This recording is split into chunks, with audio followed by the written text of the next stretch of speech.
Ya, selamat malam Bapak Ibu yang terkasih. Selamat malam. Eh, ya, Malam. selamat malam. Ya, terima kasih malam hari ini eh, sudah cukup banyak ya. Ada 20 orang yang join. Nah, malam hari ini adalah eh, kelas yang pertama untuk beberapa pertemuan yang akan diadakan dalam kelas aktif melayani. Ya, kelas aktif melayani yang disingkat dengan kami. Ya, jadi memang kelas kami ya kelas aktif melayani atau kami ini dibuat untuk memperlengkapi jemaat Tuhan ya dalam pelayanan. Nah, tetapi rupa-rupanya ini bukan hanya jemaat ya, ada yang sudah gembala, ada yang sudah memang aktif melayani, dan ada Bapak Ibu atau teman-teman yang memang sudah menempuh studi teologi. Ya, bahkan tadi Pak Steven cerita sedang mengambil eh, strata 2, ya, sedang menempuh studi untuk mengambil eh, master master teologi, begitu ya. Nah, mungkin Bapak Ibu ada yang juga eh, sudah telah selesai sarjana teologi, dan mungkin juga Bapak Ibu yang sudah lama ya terjun dalam pelayanan. Nah, mungkin ya saya kira kita bukan hanya menerima pelajaran saja, tetapi kita harapkan dalam pertemuan ini bisa saling memberikan berbagi pengalaman ya, berbagi pengalaman yang memang berbeda-beda konteks ya, konteks pelayanan ya.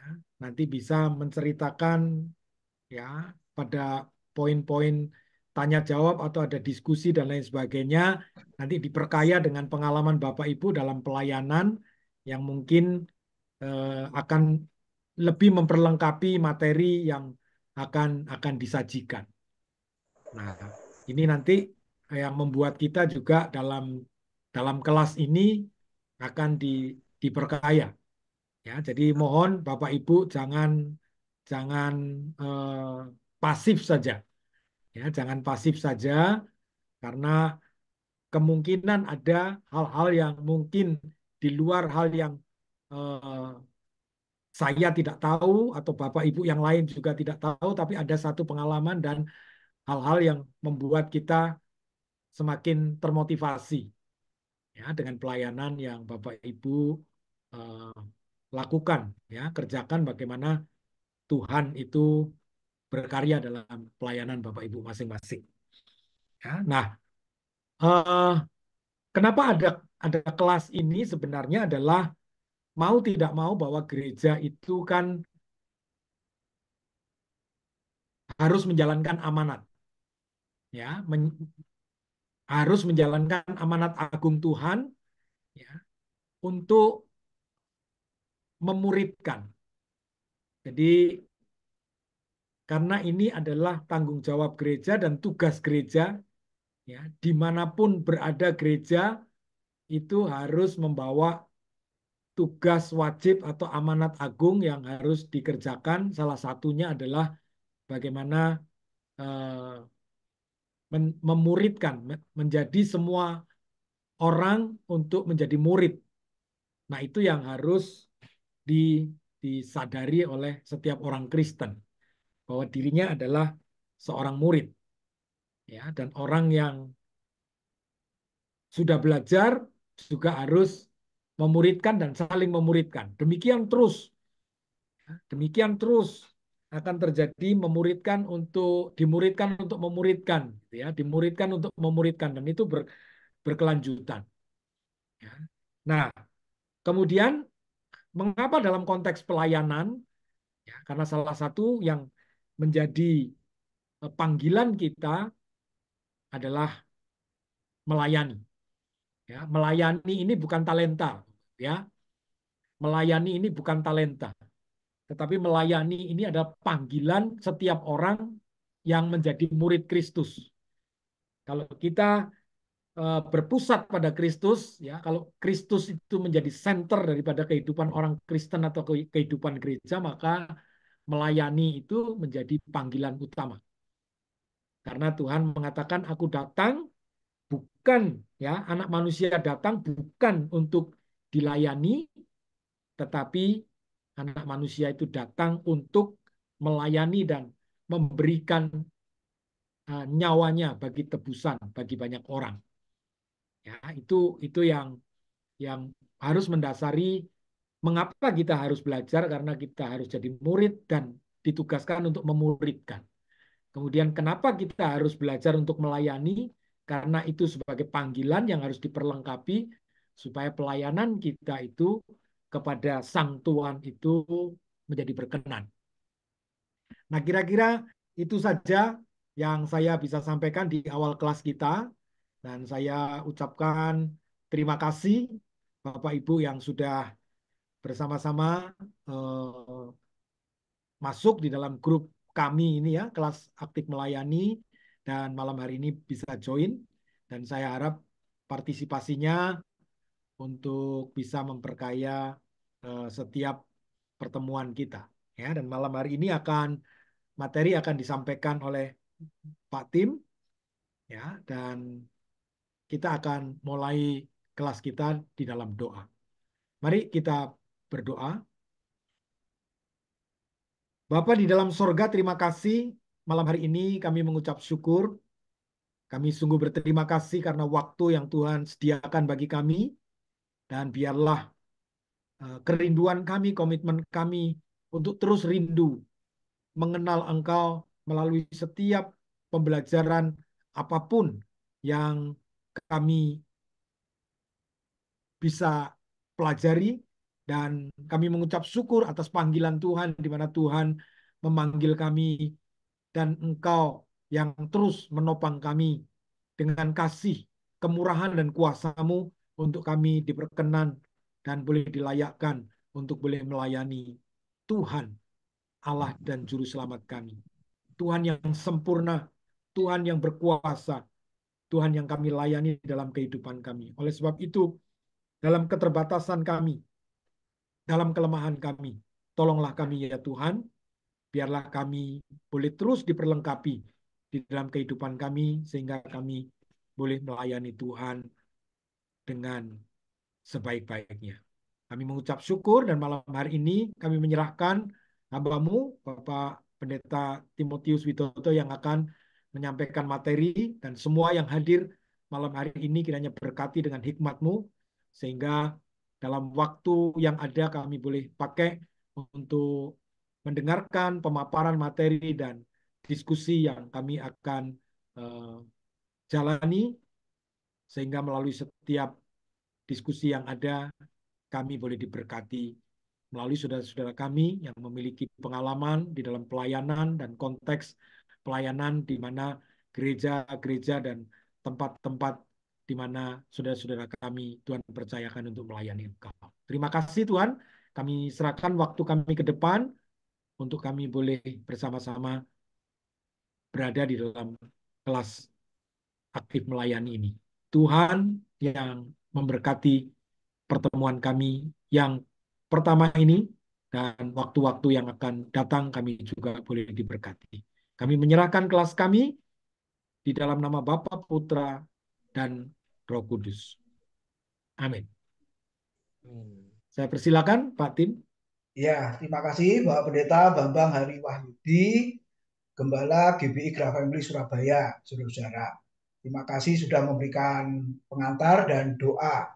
Nah, tadi sudah disampaikan, kita yang mengajar itu sesuai jadwal yang sudah saya kirimkan ke WA Group ya Bapak Ibu, itu sebagai fasilitator. Ya, kami tidak merasa paling pintar di antara Bapak Ibu, enggak, saudara-saudara. Jadi kurikulum yang baru ini, namanya dosen itu sebagai fasilitator. Jadi saling belajar atau boleh dikatakan belajar bersama, berdiskusi bersama ya saudara. Karena terus terang saya sama Pak Bambang itu kan dosen pas-pasan. Jadi pas bisa jawab ya nanti kita jawab, pas nggak bisa ya Pak Yohanes yang jawab saudara. Atau Bapak Ibu Gembala yang menjawab. Ya, jadi kita bukan serba bisa enggak.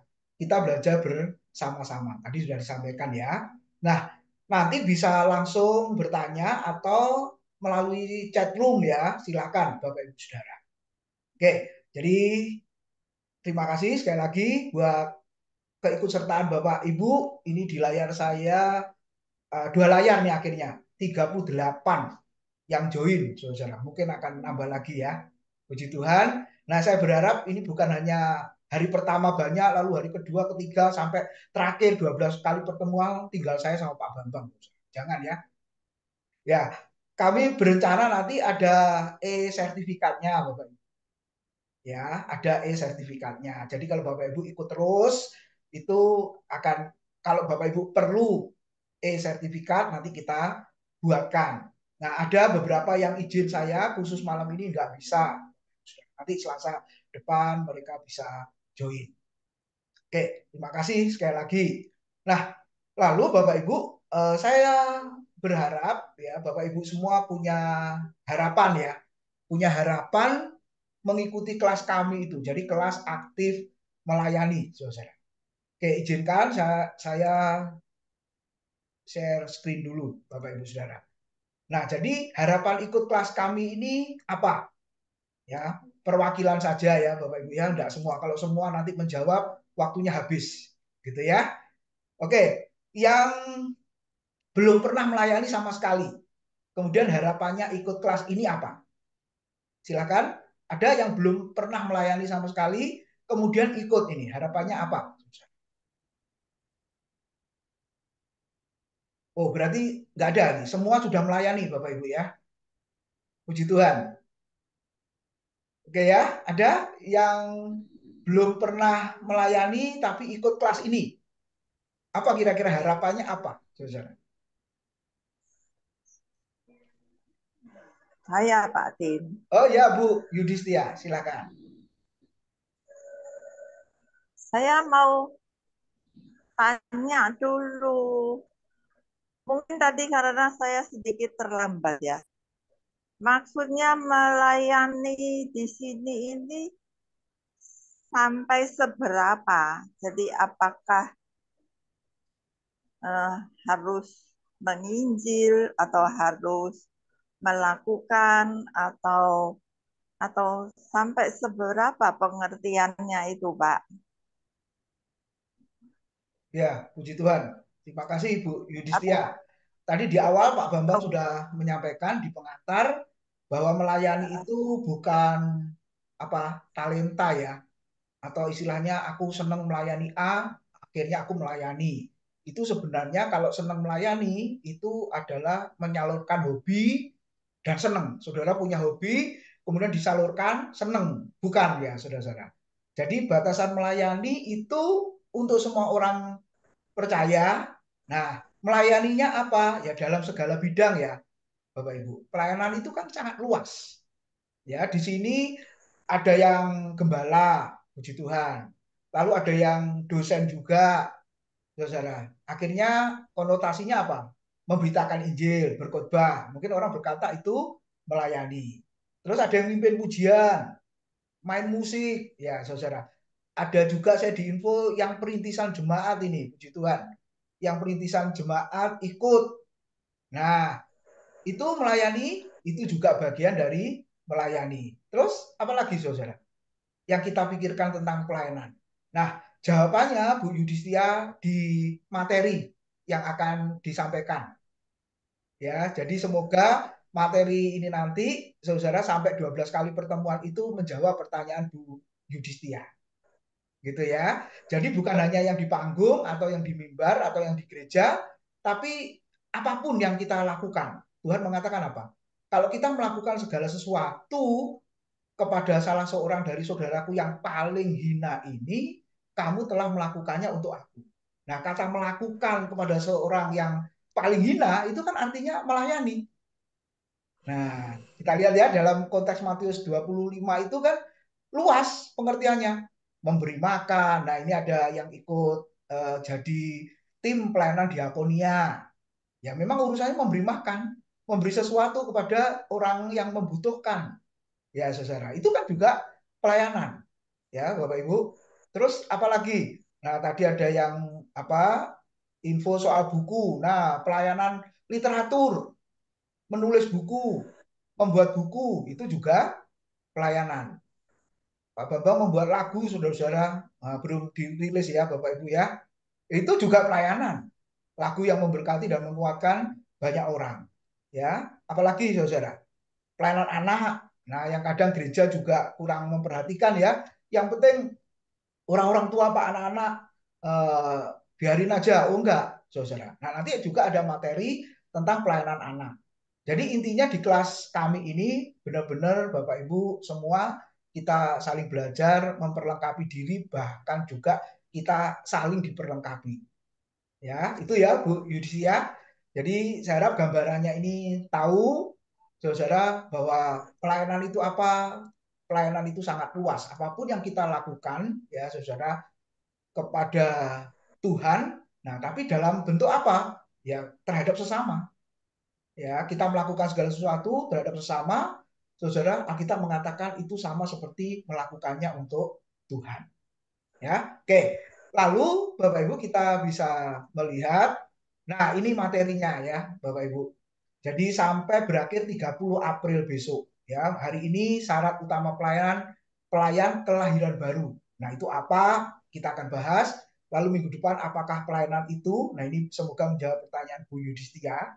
Ya, kemudian Pak Bambang menyampaikan psikologi pelayanan bagian pertama kedua, kemudian 20 Februari saya lagi, nanti 27 Februari dan 5 Maret Pak Bambang mental pelayanan 1 2 apa. Nah, lalu 11 Maret itu tanggal merah, lalu 12-nya ini tulisannya cuti Bapak Ibu, merah juga. Jadi saya liburkan gitu ya. Hore, nah, biasanya anak sekolah kalau libur kan hore, saudara ya, supaya tidak setiap Selasa libur di pertemuan ke-8 ya, Bapak Ibu libur, lalu kita nyambung lagi kualifikasi pelayan saya. Nah, lalu 26 Selasa ini di gereja GBI Grafen itu ada ibadah Prapaskah mulai 25 Maret Senin sampai Kamis, Bapak Ibu 28 Maret. Nah, nanti tetap pakai Zoom ya, Bapak Ibu bisa tetap join. Nah, yang menyampaikan firman Tuhan Nathanael Rocky Gwinta. Dia akan menyampaikan tema Prapaskah tahun ini adalah kuasa salib Kristus yang memperbarui Bapak Ibu. Ya, memperbarui hidup, relasi, rohani gitu ya. Nah, Bapak Ibu bisa ikuti nanti via Zoom. Kita onsite. Kalau Bapak Ibu yang Surabaya mau onsite, silahkan di gereja Bapak Ibu ya. Nah, kemudian 2 April belajar bersaksi dengan Canva. Nah, sekarang ini kan zaman teknologi ya Bapak Ibu. Semuanya serba apa pakai online, pakai internet. Nah, kita sebagai hamba Tuhan nanti bagaimana mensikapi itu? Kemudian 9 April libur lebaran Bapak Ibu, lalu 16 dan 23 April kita akan belajar tentang multimedia dan AI. Apa itu? Lalu 30 April ditutup dengan kuliah umum, pelayanan dan hukum. Ya, nah nanti bisa bertanya yang saya undang Pak Yohanes Dipa Wijaya ini advokat Bapak Ibu di Surabaya. Jadi bertanya seputar hukum yang ada hubungannya kaitannya dengan pelayanan Bapak Ibu boleh ditanyakan. Ya, nah kenapa materinya ini apa istilahnya ya banyak macamnya ya supaya tidak melulu di teologi saja tapi juga praktis, tapi juga sesuai dengan tuntutan zaman, Bapak Ibu. Nah, itu periode pertama. Setelah itu nanti bulan Mei libur, kemudian Juni, Juli, Agustus start lagi, September libur, Oktober, November kita start lagi. Jadi kita selesaikan setahun, saudara. Ya, nanti tahun berikutnya ya kita buat ada lagi, gitu ya. Paling tidak berkesinambungan ya. Materi sudah disiapkan sangat banyak, Bapak Ibu ya nggak akan ada habisnya gitu ya akan sangat banyak. Nah mungkin sekali-sekali kita akan bahas buku umpama bedah buku ya bukunya banyak Bapak Ibu. Jadi kita benar-benar setiap Selasa ya apa kita join ya Lalu ada yang bertanya kepada saya, loh Pak, boleh nggak bolos? Ya boleh, saudara-saudara ya. Sekali, dua kali ada acara, pelayanan, urusan lain, ya silakan. Off ya Bapak Ibu, nggak apa-apa ya. Tapi jangan off-nya barengan ya Bapak Ibu ya. Terus kalau barengan nanti Zoom-nya siapa yang ikut? Ya gitu ya. Saya percaya nggak akan barengan Zoom-nya ya, saudara-saudara. Nggak apa-apa. Jadi boleh bolos ya, off ya karena pelayanan atau apa, silakan. Oke, nah kelas kami ini sebenarnya bagi siapa? Tadi Pak Bambang sudah menyampaikan, puji Tuhan ada yang sudah melayani. Betul ya Bapak Ibu ya? Kita semua sudah melayani, kemudian kenapa ikut kelas ini? Ya supaya penyegaran. Seringkali kan kita ini berpikir jemaat itu yang perlu retreat, ya toh? Jemaat yang perlu penyegaran. Loh, hamba Tuhan itu ya perlu penyegaran, saudara. Makanya anggaplah malam ini penyegaran bagi kita yang sudah melayani Tuhan. Suatu saat saya sama Pak Bambang juga ikut retreat, saudara. Hamba Tuhan juga sama. Jadi hamba Tuhan juga perlu penyegaran. Jadi bersyukur kelas ini untuk siapa? Bagi yang sudah melayani Tuhan, anggaplah sebagai penyegaran. Dikuatkan, diteguhkan. Ya mungkin ada yang sudah mulai lemah dalam pelayanan, ya mulai apa istilahnya tanda petik ya, istilahnya ngancam Tuhan mau mundur dari pelayanan, ya karena beban lah, karena masalah. Ya mungkin ada itu saya tidak tahu Bapak Ibu, tapi bersyukur kita ikut kelas ini, kita dikembalikan panggilan kita, dikuatkan lagi, saudara. Ya.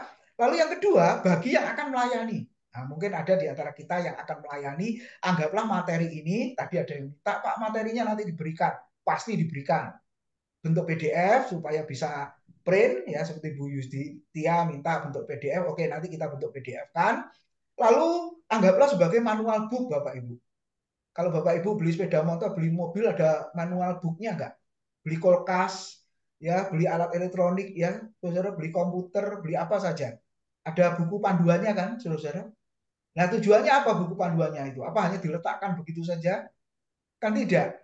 Mesti kita mempelajari dulu sebelum ya kita melakukan apa start katakanlah kendaraan kita. Nah, harusnya kan begitu, saudara. Supaya jangan sampai di tengah jalan ada macetnya, loh, kita nggak tahu. Padahal startnya caranya harus begini, apalagi kalau mobil baru sekarang yang apa, saudara, yang matic ya, waduh, saudara, itu jangan main-main ya, saudara. Saya saja kalau disuruh setir matic nggak mau saya, saudara. Kenapa? Saya nggak pernah belajar kan gitu kan, saudara. Apalagi nggak ada bukunya, nggak diajarin, suruh pakai, sudah Pak yang setir aja. Apa ini matic? Wes angkat tangan saya. Kenapa? Itu bukan mobilku soalnya. Nanti kalau ada apa-apa, terus caranya juga saya nggak tahu, ya toh saudara. Demikian juga contoh-contoh yang lain. Nah jadi anggaplah kelas kami kelas aktif melayani, ya gitu ya. Sepertinya bagi yang sudah melayani, yang aktif melayani, iya betul. Tapi ada juga yang jemaat akan melayani, nah ini sebagai manual booknya. Ada yang masuk STT, saudara diperlengkapi gitu ya. Nah itu manual booknya, sehingga waktu pelayanan tidak salah. Lalu bagi yang belum melayani, nah ada yang tanya saya lagi begini, Pak, nanti kalau aku ikut kelas kami, lalu harus melayani ya Pak, dituntut melayani? Enggak, gitu ya. Saya menjawab enggak. Nah, jadi bagi yang belum melayani jangan takut, nanti yang akan datang tidak akan dituntut untuk melayani, Bapak. Nah, kalau saudara merasakan apa masih belajar dulu, Pak, masih diperlengkapi dulu untuk melayani ya silakan, Bapak Ibu ya.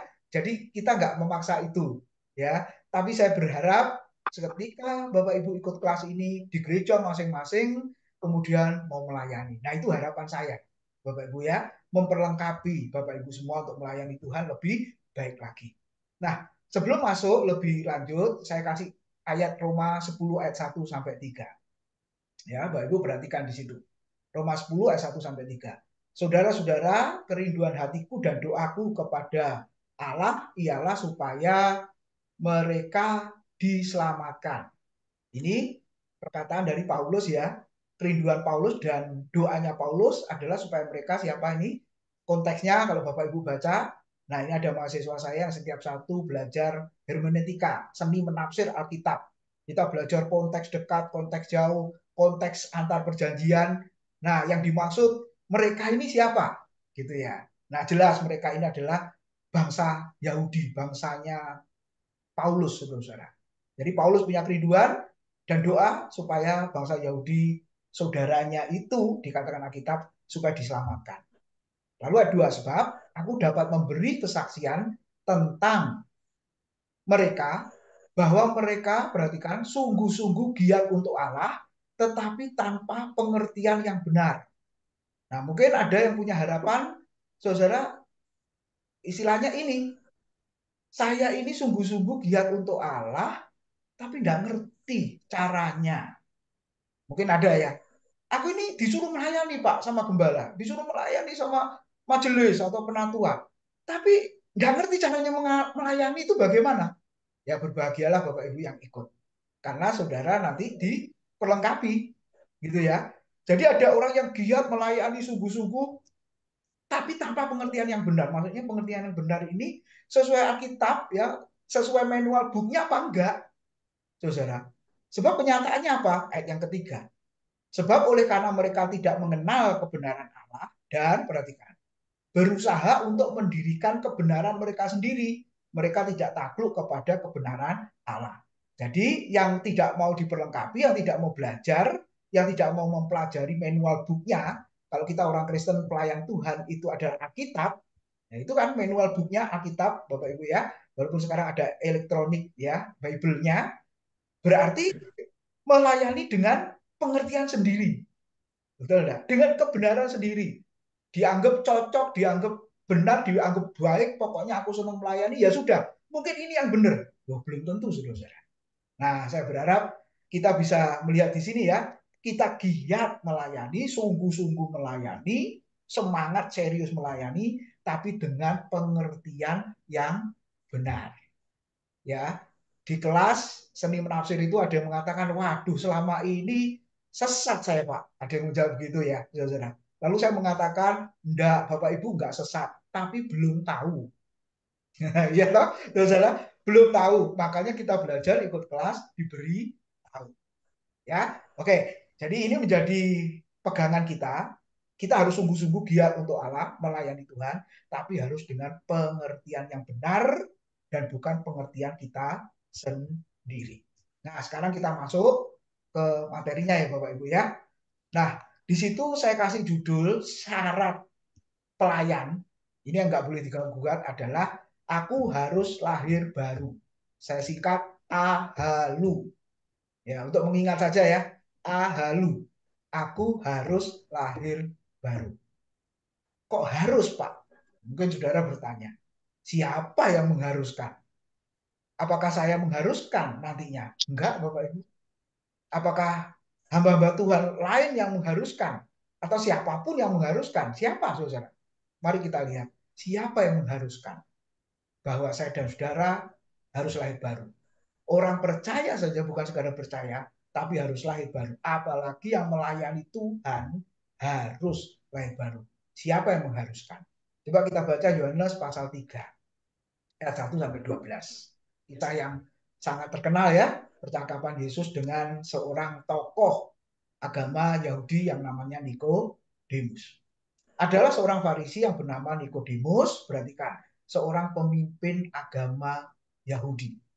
Nikodemus datang pada waktu malam kepada Yesus dan berkata, Rabi, artinya guru, kami tahu bahwa engkau datang sebagai guru yang diutus Allah. Sebab tidak ada seorang pun yang dapat mengadakan tanda-tanda yang engkau adakan itu jika Allah tidak menyertainya. Yesus menjawab katanya, aku berkata kepadamu, sesungguhnya jika seorang tidak dilahirkan baru, dilahirkan kembali, ia tidak dapat melihat kerajaan Allah. Perhatikan Bapak Ibu. Kalau tidak dilahirkan kembali, jangankan masuk kerajaan Allah, melihat saja tidak boleh. Ayat 4. Kata Nikodemus kepadanya, bagaimanakah mungkin seorang dilahirkan kalau ia sudah tua? Dapatkah ia masuk kembali ke dalam rahim ibunya dan dilahirkan lagi? Jawab Yesus, aku berkata kepadamu, sesungguhnya jika seorang tidak dilahirkan dari air dan roh, ia tidak dapat masuk ke dalam kerajaan Allah. Apa yang dilahirkan dari daging adalah daging, dan apa yang dilahirkan dari roh adalah roh. Janganlah engkau heran, karena aku berkata kepadamu, apa saudara, kamu harus dilahirkan kembali. Jadi siapa yang mengharuskan saudara-saudara lahir kembali? Tuhan Yesus, saudara. Ya, jadi kita nggak bisa menyangkal hal ini. Harus, kalau kata Alkitab harus, kalau sudah memberi perintah kepada anak kita, harus belajar, harus melakukan ini, harus tolong orang tua. Itu kan nggak bisa diganggu gugat, harus dilakukan. Lalu ayat 8, angin bertiup kemana ia mau, dan engkau mendengar bunyinya. Tetapi engkau tidak tahu dari mana ia datang atau kemana ia pergi. Demikian halnya dengan tiap-tiap orang yang lahir dari roh. Nikodemus menjawab katanya, bagaimana mungkin hal itu terjadi? Jawab Yesus, engkau adalah pengajar Israel, guru, dan engkau tidak mengerti hal-hal itu. Aku berkata kepadamu sesungguhnya kami berkata-kata tentang apa yang kami ketahui dan kami bersaksi tentang apa yang kami lihat, tetapi kamu tidak menerima kesaksian kami. Kamu tidak percaya bahwa waktu aku berkata-kata dengan kamu tentang hal-hal duniawi, bagaimana kamu akan percaya kalau aku berkata-kata dengan kamu tentang hal-hal surgawi? Coba saudara lihat ya, kalau belajar menafsir, meneliti kitab suci, saudara, maka kita melihat dari ayat yang kita baca, yang kita teliti itu, istilah Tuhan Yesus itu apa? Ya, beberapa disebut ya Bapak Ibu, dilahirkan kembali. Ya, Yohanes 3:3, Yohanes 3:5, dilahirkan dari air dan roh. Terus dilahirkan dari atas, ayat 7. Ayat 8, lahir dari roh. Kalau Rasul Yohanes, Yohanes 12 ayat 12 dan 13, diperanakkan oleh Allah. Jadi setiap orang yang percaya ya kepada Tuhan Yesus Kristus diberi kuasa hak untuk menjadi anak-anak Allah. Tidak berhenti di ayat 12, harus sambung ke ayat 13. Siapa yang percaya kepada Yesus yang diberi hak menjadi anak Allah? Ayat 13 mengatakan apa? Yang tidak diperanakan oleh keinginan manusia, tetapi diperanakan oleh Allah. Nah, jadi kita lihat peristiwanya ini secara rohani ya, Bapak Ibu. Secara rohani. Ini yang harus kita ingat. Lalu istilahnya Paulus apa? Ya, masih ingat? Menyelidiki Alkitab secara konteks dekat, konteks jauh, antar kitab. Ya, ternyata di Injil Yohanes disebutkan, nah bahasanya Paulus apa di situ? 2 Korintus 5:17. Jadi siapa yang ada di dalam Kristus, ia adalah ciptaan baru. Yang lama sudah berlalu, sesungguhnya yang baru sudah datang. Ciptaan baru, Bapak Ibu. Galatia 6 ayat 15 juga sama menyebut ciptaan baru. Kemudian ada kalimat lagi yang lama sudah berlalu, sesungguhnya yang baru sudah datang. Lalu Roma pasal 2, kalau Bapak Ibu lihat, Paulus di situ menyinggung ya ayat 29 tentang sunat di dalam hati. Nah, ini mau membandingkan sunat secara fisik lahiriah yang dilakukan oleh orang Israel sebagai tanda perjanjian dengan Tuhan, tapi di dalam perjanjian baru di masa anugerah mau menunjukkan bahwa gereja itu harus mengalami sunat di dalam hati secara rohani. Terus di Titus 3 ayat 5b disebut oleh Paulus pembaruan yang dikerjakan oleh Roh Kudus. Nah, saya harap ini semua kita tangkap ya, Bapak Ibu. Jadi kalau begitu coba kita simpulkan. Ya, yang namanya lahir baru itu satu kali. Sama seperti Bapak Ibu lahir satu kali. Ya, keluar dari rahim mama kita masing-masing. Betul ya? Lalu yang kedua, lahir baru. Lahir secara fisik, lalu lahir baru secara rohani. Jadi kita lahir dua kali. Yang percaya kepada Yesus lahir dua kali, secara fisik dan secara rohani. Nah, nanti kita akan mengalami kematian satu kali. Ya toh, Bapak Ibu? Menjadi debu tanah, entah dikubur atau dikremasi. Betul ya? Itu kita mengalami kematian satu kali. Jadi lahir dua kali, mati satu kali. Tapi kalau hanya lahir satu kali secara fisik saja, dia akan mengalami mati dua kali. Mati secara fisik dan secara rohani atau kematian yang kedua. Ya toh, saudara? Nah, setelah Bapak Ibu lahir baru, ya, maka kita di hadapan Tuhan secara status kita menjadi manusia atau ciptaan baru. Ya. Nah, setelah itu kita harus hidup baru. Nah, apa artinya hidup baru? Yang terus-menerus diperbarui. Kalau Bapak Ibu baca Kolose pasal 3 nanti ya, di situ ada dua kata perintah yang Paulus katakan perintahkan sebagai manusia baru yang harus hidup baru. Yaitu apa? Matikanlah dan buanglah. Ya, saudara. Nah, jadi di dalam bagian ini kita harus ingat lahir baru satu kali, menjadi manusia baru juga satu kali secara status, lalu hidup baru itu terus-menerus, Bapak. Ya, terus-menerus diperbarui. Berjuang untuk mentaati kehendak Tuhan, menyukakan hati Tuhan atau menyukakan kedagingan kita atau melakukan kehendak diri kita. Mana yang lebih kuat, mana yang harus dikalahkan di dalam kehidupan pergumulan kekristenan kita. Itu yang disebut dengan pergumulan orang Kristen. Terus-menerus sejak kita lahir baru sampai kita dipanggil Tuhan. Terus bergumul untuk mentaati kehendak Tuhan terus-menerus atau semakin menjauhi dari kehendak Tuhan. Nah, kita lihat Nikodemus itu siapa? Tadi disebut orang Farisi, pemimpin agama, ya, dan pengajar, anggota Sanhedrin atau mahkamah agama. Jadi jangan dipikir orang Farisi itu jahat semua. Karena memang sebagian kita lihat ambil andil untuk menghakimi Tuhan Yesus, mengadili Tuhan Yesus, memvonis Yesus dengan hukuman mati, ya, lalu disalibkan itu, ya, Bapak Ibu, kemudian dia dihukum mati. Para rohaniwan harusnya bela Yesus, tapi justru mereka memperberat beban Yesus sampai akhirnya Yesus divonis dengan hukuman mati. Tapi ada Farisi yang baik, yaitu Nikodemus, ya. Nah, dia sungguh-sungguh tertarik akan pengajaran Yesus. Tetapi, nah, ada yang menafsirkan dia takut ketahuan rekan-rekannya sesama Farisi, sehingga ia datang pada waktu malam.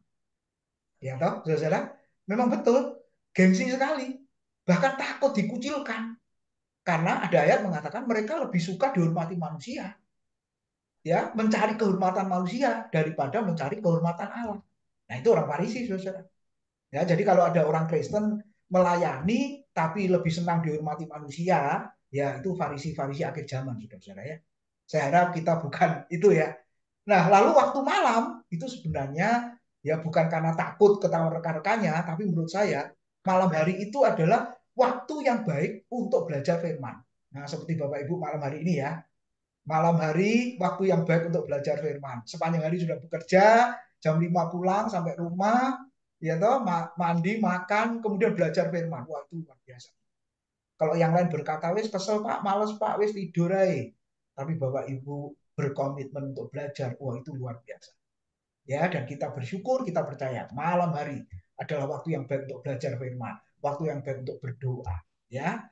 Nah, tapi ayat yang keempat dikatakan dia tidak mengerti kiasan rohani yang diajarkan Yesus. Sampai dia berkata apa? Bagaimana mungkin aku sudah tua, kemudian mengecil, ya, kemudian masuk ke dalam rahim ibuku, kemudian aku dilahirkan lagi. Ya, gitu ya, saudara. Wah, dia nggak ngerti. Makanya Yesus tegur, wah kamu pengajar Israel, guru, ya, ya mungkin kalau sekarang doktor atau mungkin profesor doktor teologi gitu ya, tapi kok nggak ngerti, ya, saudara.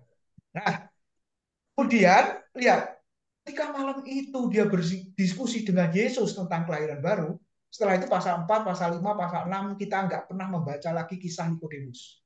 Betul, Bapak Ibu? Kita nggak menemukan kembali Nikodemus muncul. Tapi kalau sudah lihat di Yohanes pasal 7 ayat 50 sampai 52, tiba-tiba dia muncul. Bahkan dikatakan bukan sekedar muncul, ya, berani memprotes, saudara. Teman-temannya orang Farisi itu. Kenapa? Karena mereka itu mengadili tanpa mendengar kesaksian yang diadili. Sehingga Nikodemus berkata apa? Hukum Taurat kita mengatakan apa?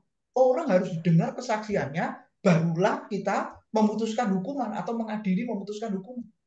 Nah, coba lihat apa pertimbangannya, alasannya Nikodemus bela Yesus, sudah.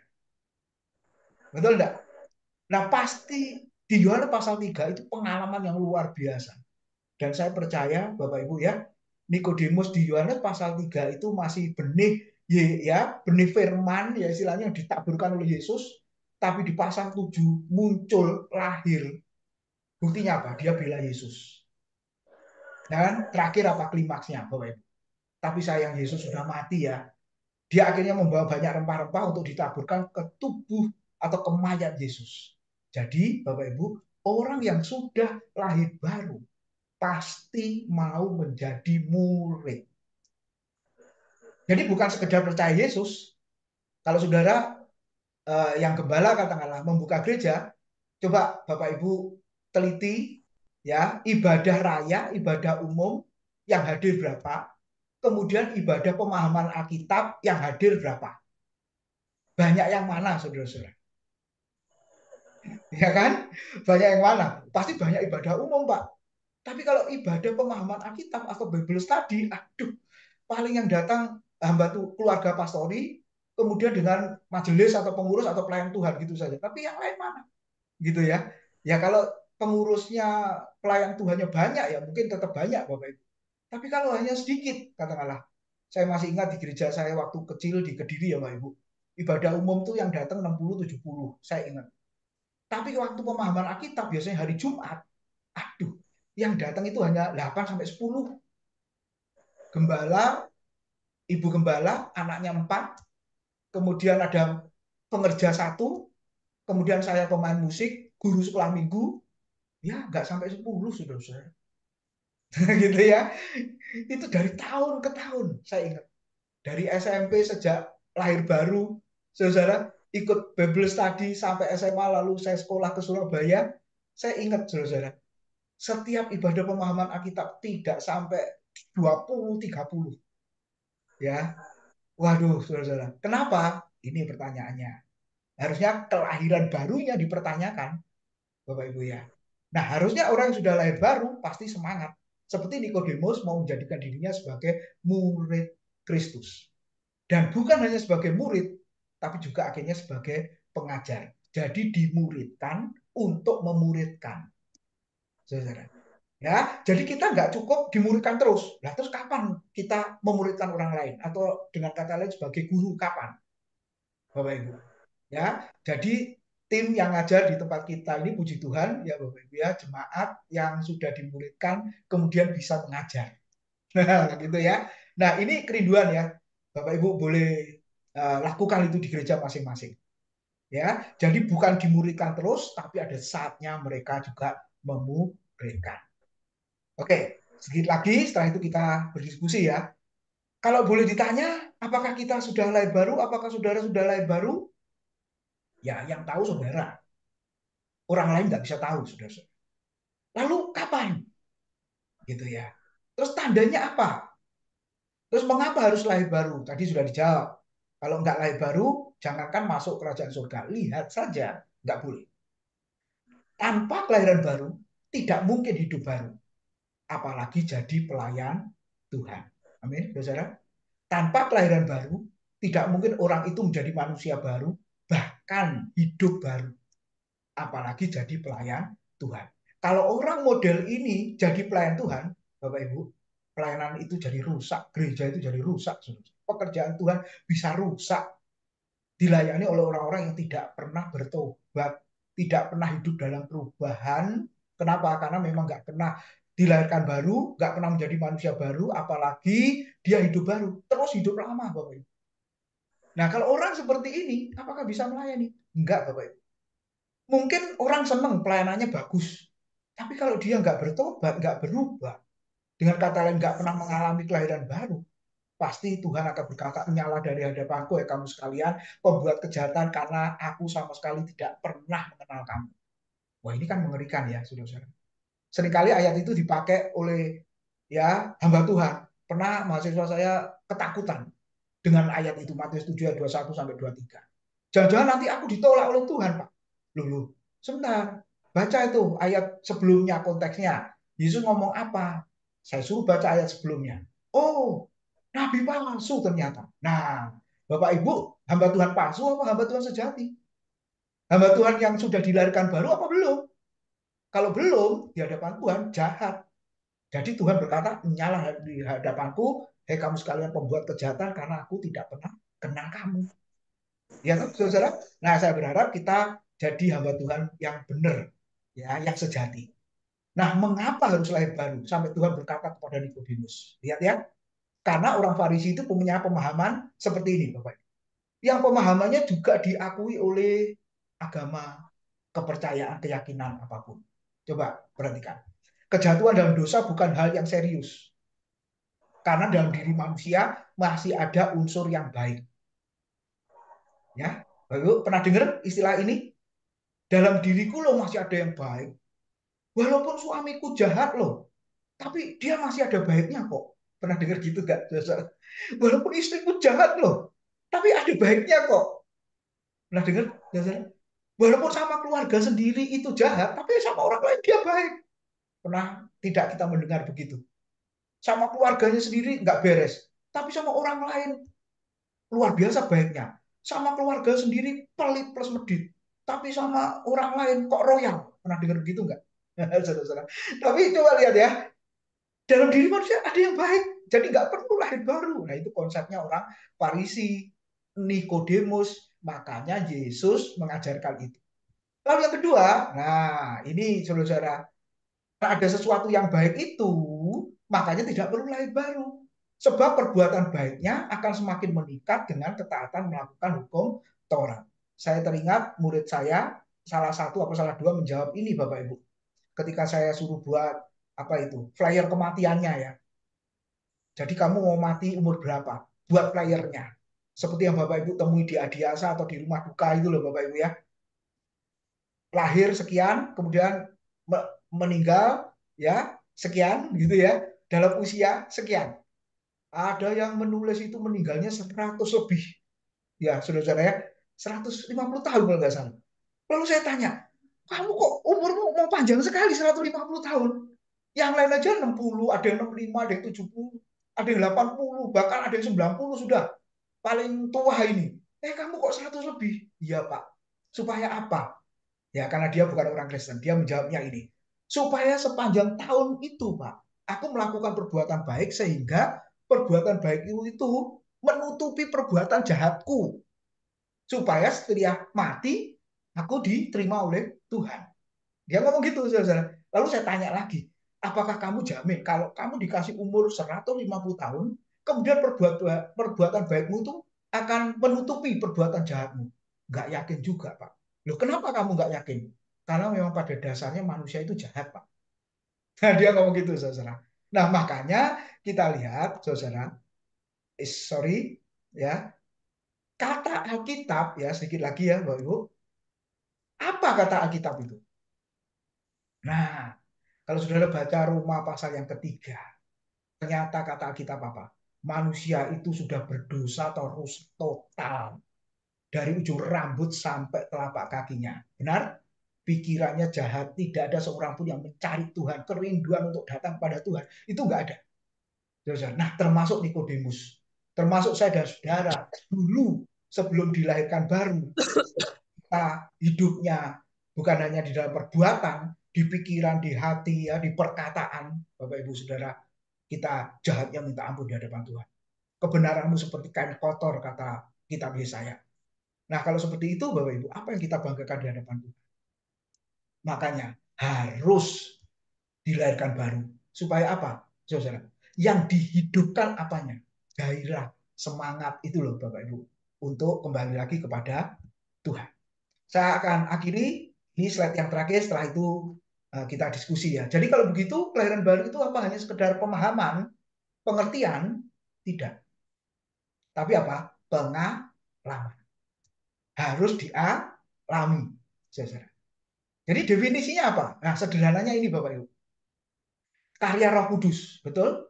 Demikian juga orang yang lahir dari Roh.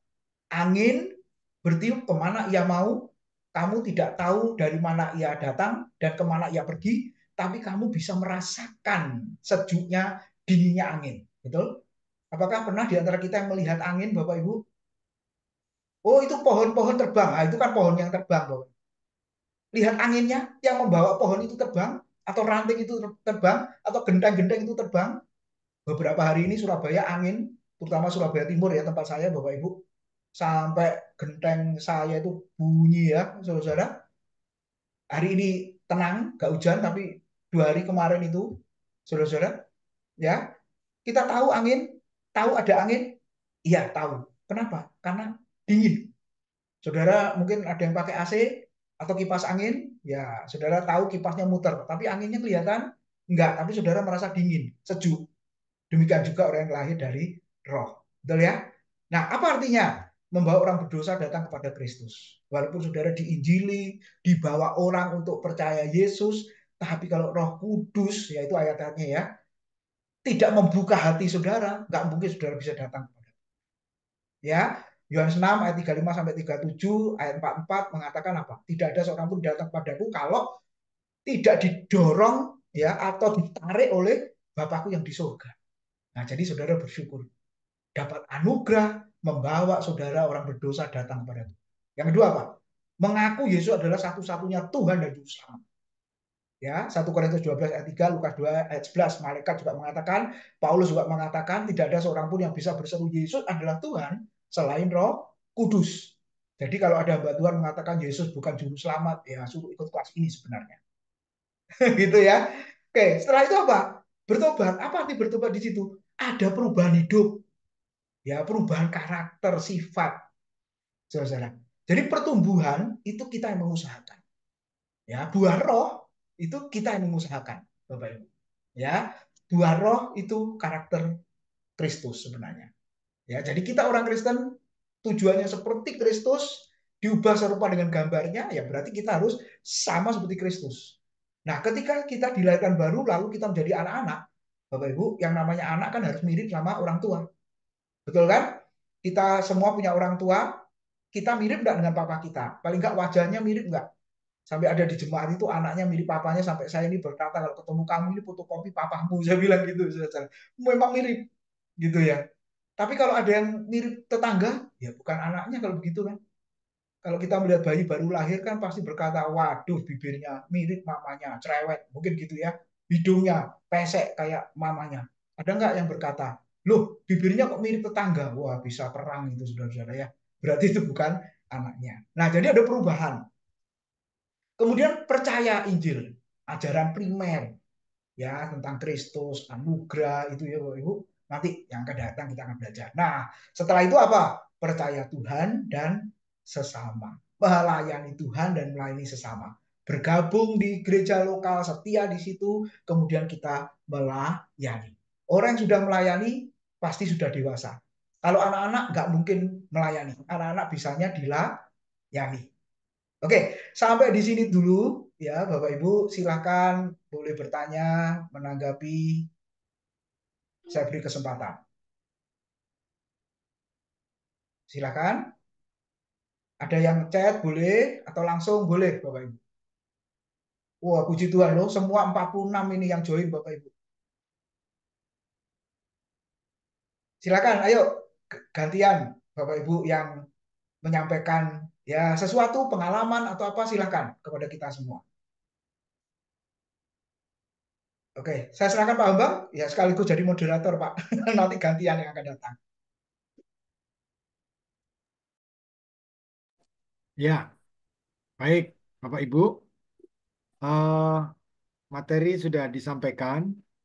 Mungkin ini waktu untuk Bapak Ibu bisa berdiskusi, tanya jawab, menanggapi dan lain sebagainya, ya, supaya hidup kelas ini.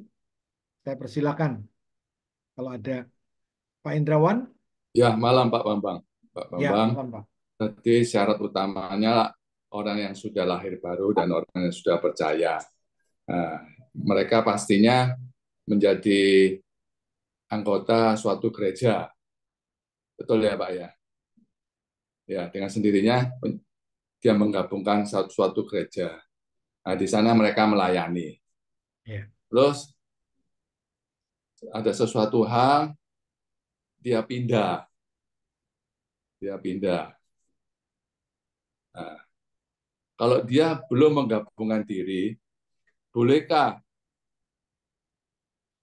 orang itu melayani, Pak? Terima kasih. Ya, itu. Langsung aja ya, Pak Tim, silakan. Ya, sebelum saya mungkin ada Bapak Ibu yang kasih jawaban, silakan. Mungkin Bapak Ibu punya pengalaman ini juga ya. Silakan Bapak Ibu.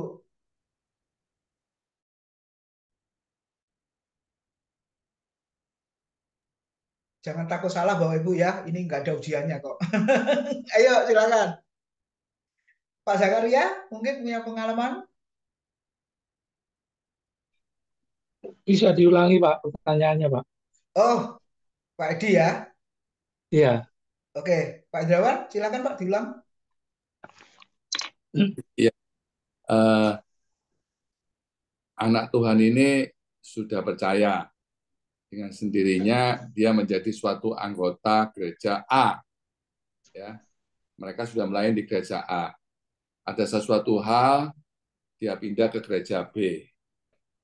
Apakah dia boleh melayani sebelum menggabungkan diri ke gereja tersebut? Mereka banyak orang-orang lah belum menggabungkan diri, dia pelayan-pelayan, dia pernah melayani di sana, terus melayani di gereja B tanpa menggabungkan diri. Apakah itu diperbolehkan? Gitu. Ya, terima kasih. Ya, saya coba jawab ya. Kalau itu sebetulnya tergantung kebijakan dari gereja yang baru dia hadiri itu. Jadi memang ada gereja-gereja tertentu yang ya agak longgar gitu ya peraturannya. Mungkin ya maksudnya dia kalau melalui pelayanan itu diharapkan orang itu komitmen, misalnya mau jadi anggota nantinya gitu. Ya sampai juga inilah, ya memberi kesempatan juga ya, untuk orang bertumbuh gitu. Ya itu aja. Terima kasih. Ya, tapi kalau nggak gabungkan diri dulu, bagaimana mereka bisa komitmen, Pak ya? Inilah ada tahap-tahapannya begitu, Pak. Gitu. Nah, orang ada tahap-tahapannya.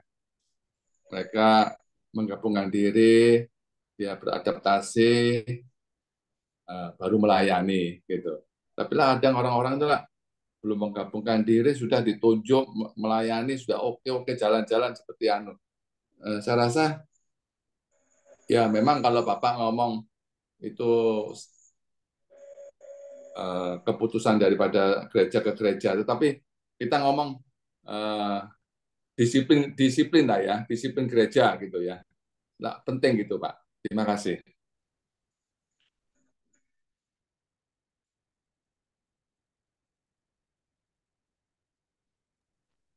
Mungkin saya bisa ngasih masukan ya. Untuk pelayanan itu ada dua macam. Dia ini dari gereja satu kota atau satu daerah, satu desa, atau dia di luar kota. Ini harus bisa dibedakan. Kalau di dalam satu kota atau satu daerah, bahkan dekat sekali seyogyanya, sebelum dia pindah harus ada surat pengunduran diri dari gereja setempat. Kalau memang ingin melayani di gereja si A umpama ya, dia harus dari si B ini harus ada surat pengunduran diri dari gembala bahwa saya akan melayani di gereja si A. Itu Pak aturan mainnya Pak, supaya jangan terjadi, karena gini Pak, kalau dia sudah pernah melayani di gereja si B, si B, kalau ada masalah belum dibereskan, biarpun dia melayani di gereja manapun, dia nanti justru akan membebani gembala setempat, Pak. Karena apa? Itu bicara inner healing nanti ya, luka-luka batin dan sebagainya dari hal itu. Sehingga bukan dikatakan boleh tidak boleh dulu, tapi waktu dia berangkatnya dari gereja yang pertama, itu udah dalam posisi sesuai dengan aturan yang ada enggak. Jangan sampai nanti dituntut oleh gembala setempat kalau ini satu kota Pak, atau satu daerah, satu desa. Kecuali kalau luar provinsi ya, ini beda lagi. Jauh ya. Itu no problem. Kalau satu kota itu akan menjadi masalah karena apa? Banyak hamba-hamba Tuhan gembala itu biasanya ada pertemuan namanya PAMA. Nah, dia kan lihat, Pak, domba saya kok di tempat Bapak ini gimana ini? Nah, ini kan atas baliknya seperti itu. Jadi bukan berarti tidak boleh melayani. Semuanya ada aturan main, menurut saya seperti itu sih Pak. Terima kasih.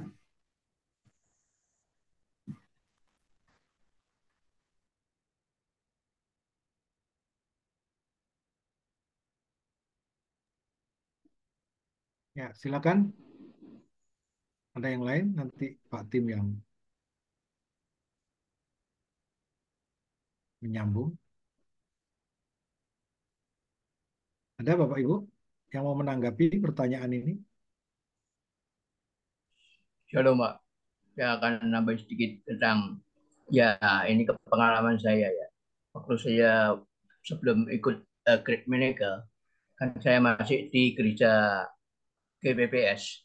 Jadi saya keluar ke harus apa namanya bikin surat mengundurkan diri. Jadi mengundurkan diri kan saya bebas. Jadi tidak apa tergantung dari gereja lama. Saya bikin surat pengunduran diri dan juga di apa namanya tanyakan gerejanya di mana pelayanannya. Saya dibilang sama Gembala Sidang GPPS itu saya di GBI Great Miracle. Jadi saya keluar dengan apa namanya terang-terangan saya akan melayani di sana. Jadi kita kalau jumpa dengan gembala sidang saya saat gembala sidang di GPPS tidak ada apa namanya perkara-perkara yang tidak enak gitu. Jadi kita terbuka. Jadi gereja sama yang gereja lain tidak ada apa namanya pikiran-pikiran yang jelek gitu. Jadi kita membawa surat keluar dan saya keluar ke tangan dan saya kembali. Saya bawa ke Great Miracle, saya serahkan kepada gembala sidang saya yang baru. Jadi terbuka Pak. Jadi lebih enak kalau melayani, kalau tidak terbuka jadi batu sandungan ya. Jadi mau melayani apa-apa takut gitu. Jadi kita harus terbuka melayani Tuhan. Itu kesaksian saya Pak. Dan Yesus memberkati. Ya, terima kasih Pak Zakaria. Ada yang lain? Ibu Meli. Seharusnya sih kalau memang ada masalah dari gereja yang awal, gak tahu apapun itu masalahnya, dan dia pindah ke gereja yang lain, kalau tujuannya untuk melayani di gereja tersebut, memang seharusnya dia lepas dari gereja yang lama atau sinode yang lama dan menggabungkan diri. Sekarang tujuannya dia datang ke gereja yang baru itu apa, itu aja. Dia mau ikut bergabung dalam pelayanan atau hanya untuk menjadi jemaat biasa yang pada akhirnya mungkin gembalanya ngerti bahwa dia adalah seorang pelayan dan diberi tugas, itu sih oke. Tapi kalau untuk menetap di gereja yang baru ini dan untuk melayani, bergabung untuk melayani, seharusnya dia melepaskan diri dulu dari gereja yang lama supaya tidak rancu ya, supaya tidak rancu. Demikian Pak.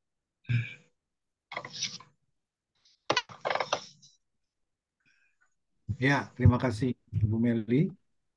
Ada Bapak Ibu yang mau menyambung? Ya, halo Pak Bambang. Ya, silakan Bu Yena. Ya, menanggapi dari beberapa masukan dari Bapak-bapak dan Ibu, menurut saya mungkin gini ya. Jadi orang yang akan melayani di gereja setempat mungkin memang benar ya tergantung dari kebijaksanaan gereja tersebut. Cuman mungkin dari beberapa pendapat ini kalau saya boleh ambil intinya, jadi kita harus juga melihat kredibilitas dan performance dari seseorang tersebut ya sebelum dia terjun ikut melayani di gereja setempat. Itu tadi untuk menghindari adanya hal-hal yang tidak diinginkan, misalnya menjadi batu sandungan atau mungkin terjadi sesuatu masalah, apalagi kalau seseorang tersebut itu ex-pindahan dari gereja yang lain, yang mana kita belum tahu, kita belum mengenal ya. Jadi kita harus mengenal dulu performance, kredibilitas seseorang. Menurut saya sih mungkin itu yang lebih ideal, gitu ya. Makasih Pak Bambang. Ya, terima kasih Ibu Yena. Mari silakan.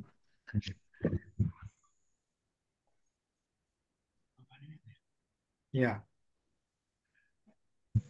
ada yang ada lagi yang mau menyampaikan, menyambung?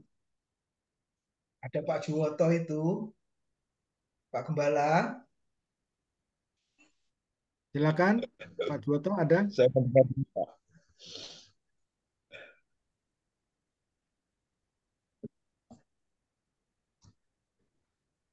Ya,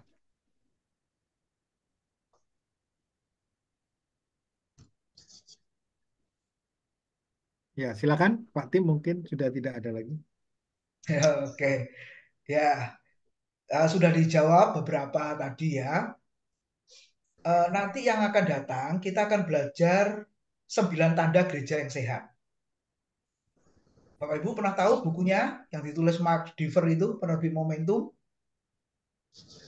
Nah, salah satu tanda gereja yang sehat itu adalah jemaatnya setia, setia kepada gereja lokal. Nah, kalau jemaat itu setia gereja lokal, apalagi pelayan Tuhannya ya juga harus setia di gereja lokal. Sehubungan dengan tadi ya melayani Tuhan dan sesama, kemudian setia di gereja lokal, melayani di situ. Nah, jadi kalau saya melihat ya seyogyanya sebenarnya memang harus setia dulu di jemaat itu, di jemaat gereja lokal itu, kecuali gereja lokal itu kurang pelayan Tuhan, ya toh, kurang pelayan Tuhan. Contoh sederhana, kurang pemain musik. Lalu tiba-tiba dia datang kemudian bisa main musik, ya pasti tidak akan tanya macam-macam babi bu ABC, sudah silakan main musik, mungkin begitu ya. Ya, memang kebutuhan gereja setempat juga, tapi idealnya memang tidak boleh langsung, saudara. Ya, harus apa? Ya, harus ikut itu belajar manual booknya sebenarnya. Makanya kalau di tempat lain ya, Bapak Ibu, katakanlah SOM itu ya, School of Ministry atau Sekolah Orientasi Melayani. Coba saya sama Pak Embang pernah ngajar SOM itu tahunan di gereja itu ya, Bapak Ibu. Mereka ini siapa? Mereka itu adalah jemaat awam yang mau melayani. Nah, sebelum mereka terjun dalam pelayanan, ikut kelas itu. Malah kelasnya itu sampai 6 ya. 6 topik Bapak Ibu. Satu topik 12 kali pertemuan. Nah, kelas kami ini 12 kali pertemuan, beberapa topik, beberapa materi. Di sana satu materi 12 kali pertemuan. Bayangkan, saudara. Jadi tidak langsung melayani. Belajar dulu paling enggak itu 2 tahun. Saya masih ingat, jadi 3 bulan kali 2. 2 tahun itu masih 4 materi. 3 tahun Bapak Ibu. Baru mereka melayani. Nah, tentunya jemaat ini memang ya setia di gereja lokal. Ya toh saudara, setia di situ. Makanya setelah itu mereka terjun dalam pelayanan. Nah, itu gereja yang sehat. Nah, sekarang timbul pertanyaan, gereja kita, pelayanan kita mau sehat apa tidak gitu aja. Kalau mau sehat, yang ngikutin aturan-aturan manual booknya itu. Tapi kalau nggak sehat, pokoknya melayani Pak, pokoknya rame Pak, ya sudah, sudah. Yang mana gitu. Tapi saya berharap kita semua kembali ke Alkitab, ya gereja yang sehat itu seperti apa. Ya, oke itu Pak Bambang.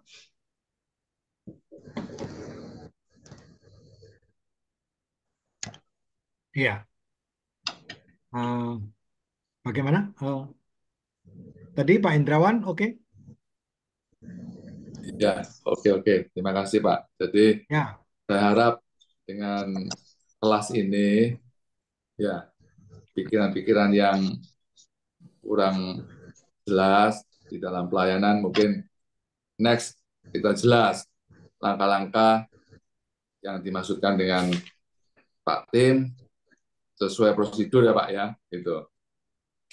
Terima kasih.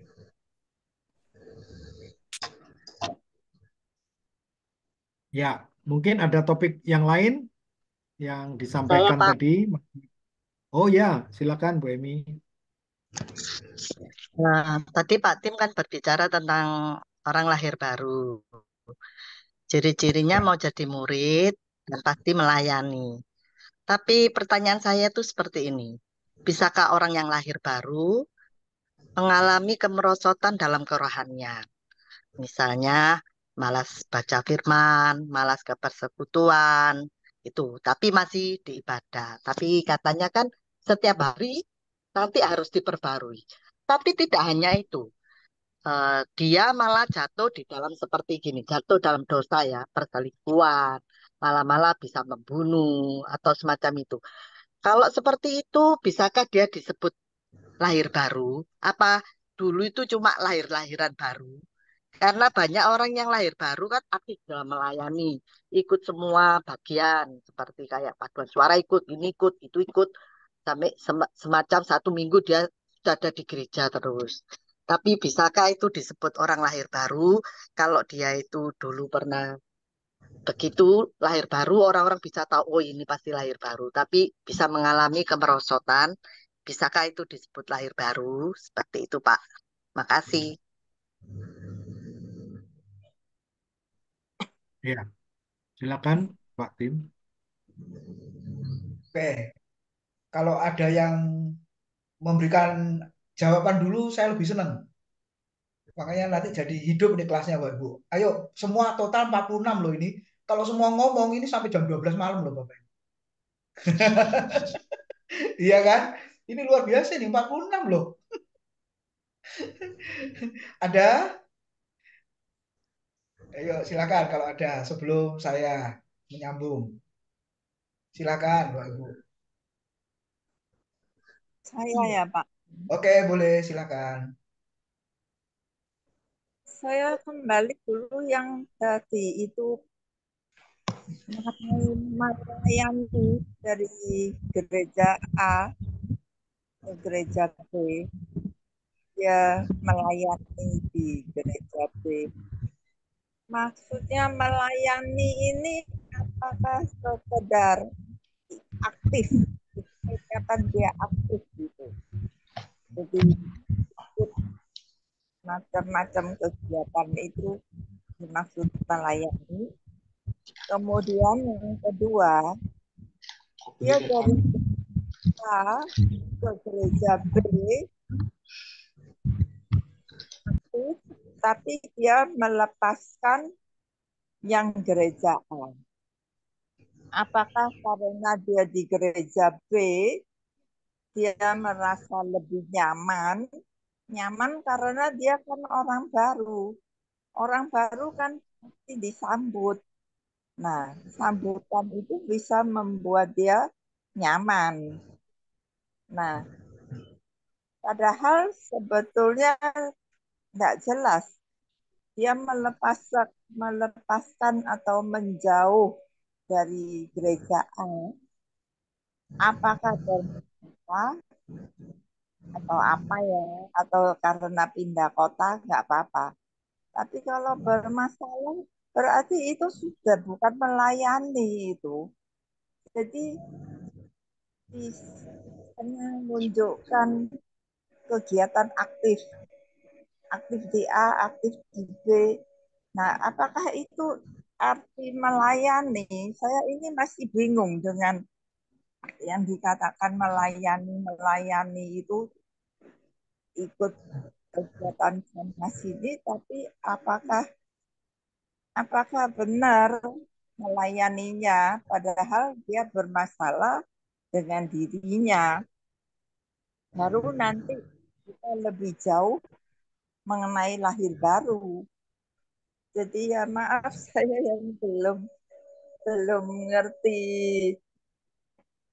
melayani di sini apakah sekedar aktif-aktif saja. Gitu Pak. Terima kasih. Iya, Pak Bambang.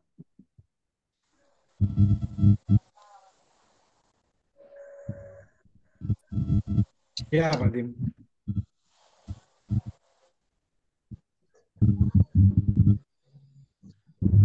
Ya, silakan Bu Maria ya. Iya, ya saya mau ini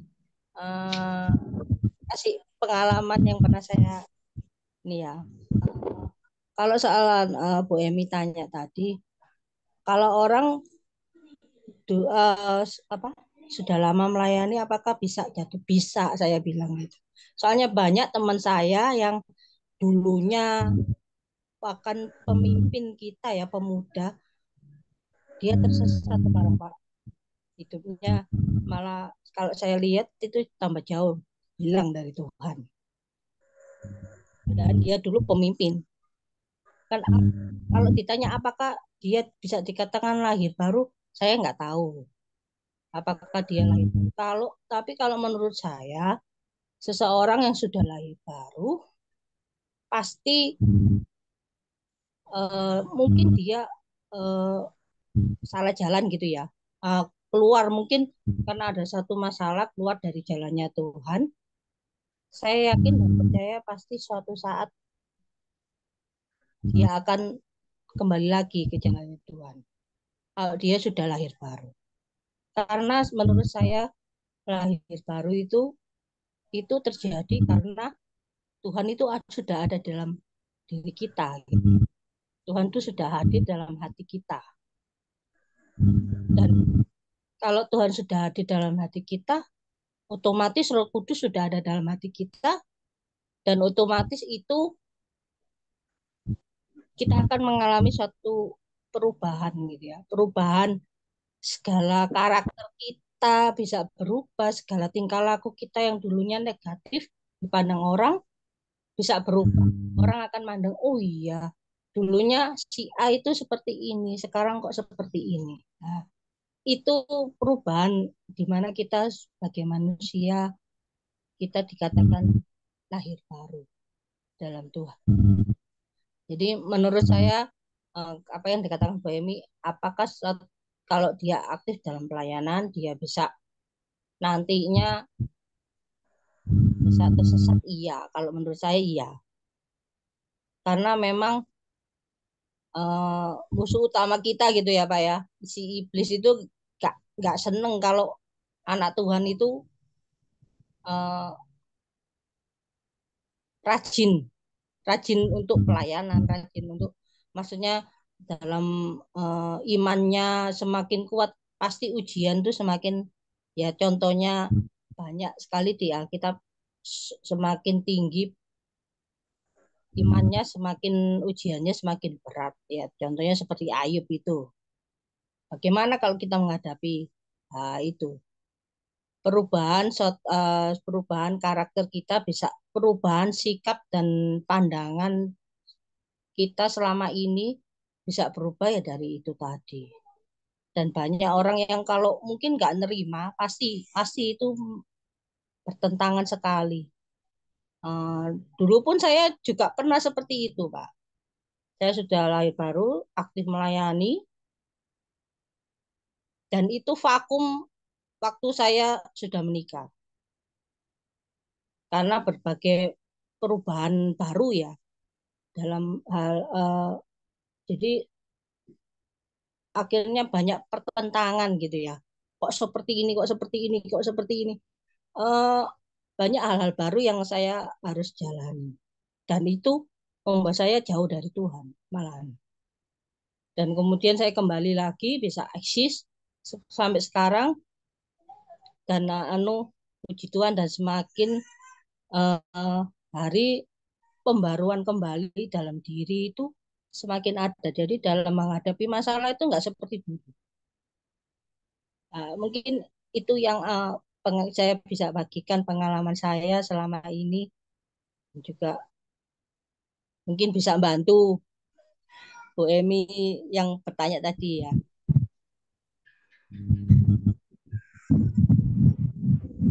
Ya, silakan. Pak, boleh Pak interupsi Ya, Pak ya. bisa. Silakan. Maksud saya itu bukan lahir baru karena mengenal Tuhan atau lahir baru dibaptis. Kalau pendalaman saya, lahir baru itu adalah betul-betul sudah jadi Kristen, papa mama Kristen, tapi dia ini anak kan pasti otomatis ikut orang tuanya Kristen, tapi belum lahir baru. Kalau saya itu mengistilahkan lahir baru itu seperti itu, mungkin berbeda dengan Bu Maria atau Gena. Karena orang yang lahir baru itu pasti katanya tadi Pak Tim bilang jadi murid. Kalau jadi murid pasti belajar firman Tuhan. Kalau belajar firman Tuhan pasti mengerti isi firman Tuhan. Kalau mengerti isi firman Tuhan pasti merubah pola hidup. Tapi kenapa adanya seperti ya itu, seperti Bu Maria bilang, apakah bisa ada kemerosotan di dalam sana? Karena saya merasa orang yang lahir baru pasti tidak bisa eh, merubah kayak males gini gitu. Mungkin itu saya, maksud saya itu di sana Bu Maria. Bukan lahir baru, oh yo, soalnya aku anaknya Tuhan, dulunya agama ini jadi ini. Maksud saya apa gitu ya Pak Tim ya? Saya bingung kok Pak Tim. Tolong dijelaskan.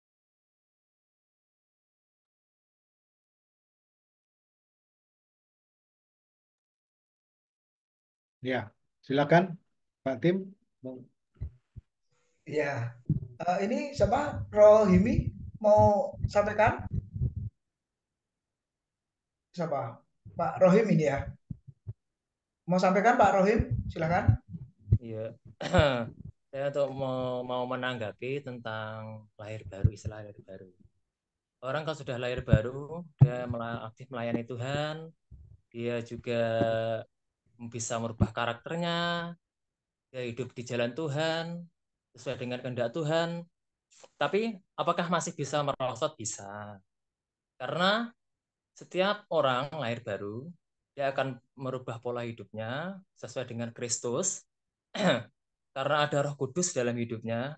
Tapi kalau orang lahir baru, saat Roh Kudus tertutup, dalam arti saat dia kembali ke mungkin dia kembali ke hal-hal yang buruk dulu, ya kan? Terus otomatis itu Roh Kudus akan tertutup. Kalau Roh Kudus tertutup, ya kita pun berjalan dengan kehendak jiwa kita, daging kita, bukan karena kehendak Roh Kudus.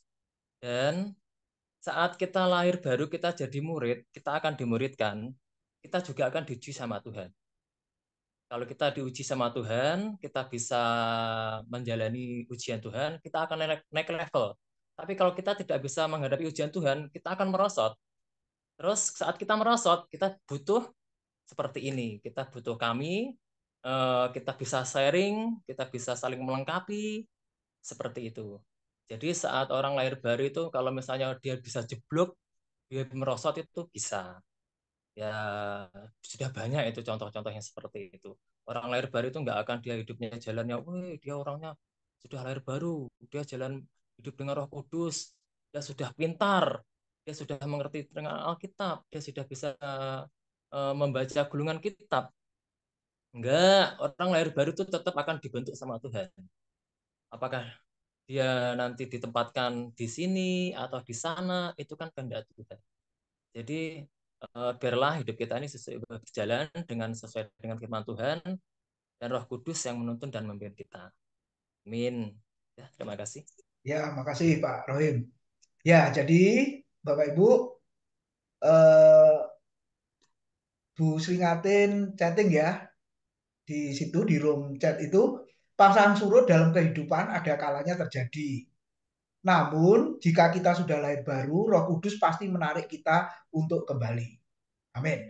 Jadi ada dua hal tadi ya. Sebentar, yang dari Bu Yudhistia nanti materinya Selasa depan Bu. Topiknya apakah pelayanan itu? Memang yang disampaikan tadi kegiatan pelayanan memang. Mengajar, berkhotbah, main musik, mimpin pujian, singer, ikut kur, ya toh, ngajar sekolah minggu, memang itu kegiatan pelayanan. Betul Bu Yudhistia. Pelayanan itu sendiri apa? Tunggu Selasa depan ya Bu ya. Karena topiknya itu, judulnya apakah pelayanan itu, gitu ya. Oke, sekarang kita masuk ke bagian yang didiskusikan ini. Lahir baru itu langkah awal Bapak Ibu, bukan langkah akhir. Ya, langkah awal. Nah, bagaimana kehidupan baru dimulai? Ya, tadinya orang berdosa dalam kehidupan yang lama, kemudian Roh Kudus bekerja melahirbarukan orang berdosa itu sehingga dia percaya Yesus, ya toh, saudara, berubah sesuai firman, ya. Ya, idealnya itu akan terus naik kan? Puncaknya tadi melayani, ya, atau melakukan kegiatan pelayanan. Dengan kata lain, kalau mau jujur, ya akhirnya saya jawab nih sekarang. Apakah pelayanan itu? Pelayanan Roh Kudus. Di dalam 2 Korintus itu jelas ya, pelayanan demikianlah pelayanan Roh Kudus. Jadi sebenarnya yang bersangkutan itu harus dibereskan dulu oleh Roh Kudus. Nah, itu pelayanan yang sesungguhnya. Ya, bahasanya yang lain adalah berdamai dengan Allah. Yang tadinya orang berdosa, dimusuhi Allah, berdamai melalui Kristus sebagai pengantara, sebagai pendamai, dia didamaikan. Sehingga clear di hadapan Tuhan. Nah, setelah itu dia baru bisa melakukan kegiatan banyak pelayanan itu. Ya. Nah, itu yang dimaksud dengan langkah awal atau pelayanan itu sendiri, artinya Roh Kudus yang melayani orang berdosa, yang melahirbarukan orang berdosa. Nah, itu pelayanan yang sejati. Kalau kita tadi itu bicaranya apa? Kegiatan pelayanan memang iya. Nah, setelah itu kita lihat kehidupan kita kan bergumul, berjuang ya untuk terus bertumbuh melakukan kehendak Tuhan. Makanya Paulus kan menulis di jemaat Efesus sama Tesalonika. Bisa jatuh dalam dosa, bisa mundur, bisa mengalami kelusuan rohani, bisa. Makanya perlu KKR.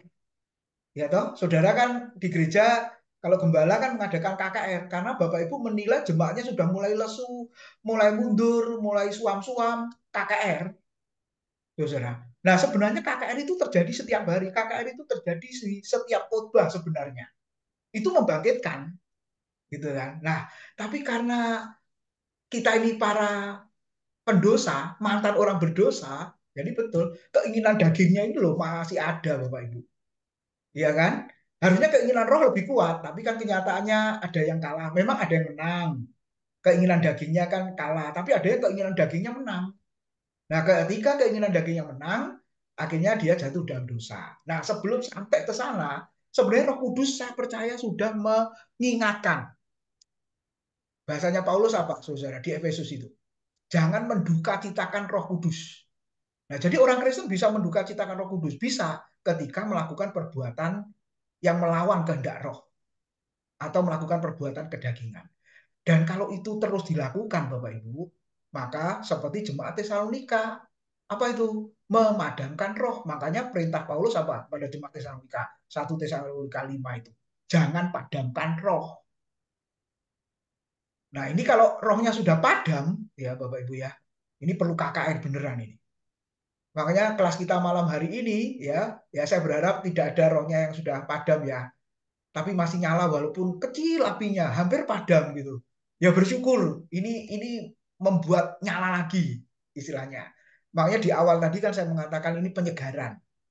Ya anggaplah KKN juga, Bapak Ibu. Saudara dapat berkatnya, saya juga dapat berkat dari Bapak Ibu.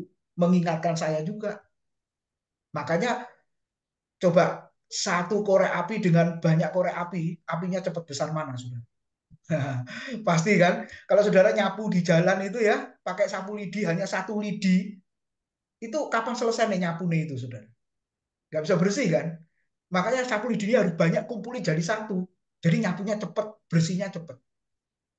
Nah, jadi saya berharap ketika Roh Kudus ya melahirbarukan kita, itu langkah awal seperti bayi, bahasanya 1 Petrus kan.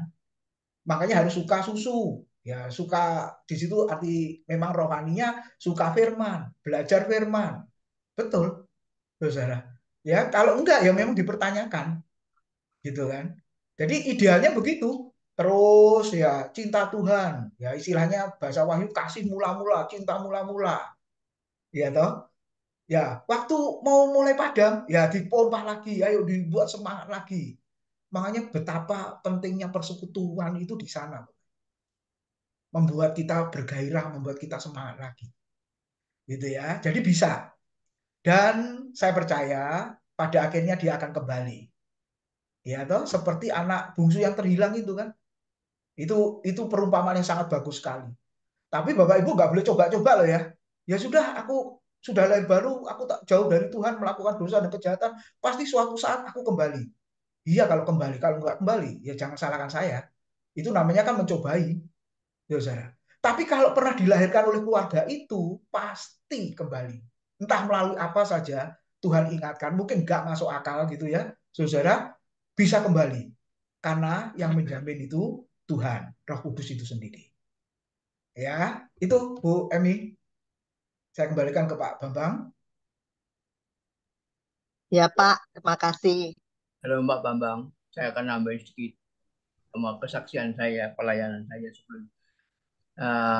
sebelum saya melayani Tuhan ya Pak ya. Pada waktu saya mengenal Tuhan yang pertama kali, saya memikir pelayanan gimana pelayanan. Terus saya ikut SOM ya, SOM School of Ministry. Waktu saya belum melayani, saya harus tahu apa pelayanan gimana. Jadi seperti firman Tuhan, harus tahu firman Tuhan. Saya ikut SOM. Jadi Sekolah of Ministry. Saya menempuh SOM itu kira-kira ya hampir 3 tahun. Saya sudah lulus, saya langsung terjun pelayanan. Dan pelayanan lah masih kurang. Saya ikut lagi pelajaran Saka, Sekolah Alkitab. Sekolah Alkitab kurang lagi, saya langsung masuk STT sekarang. Jadi kita harus melayani Tuhan ini harus tahu maksud melayani Tuhan gimana.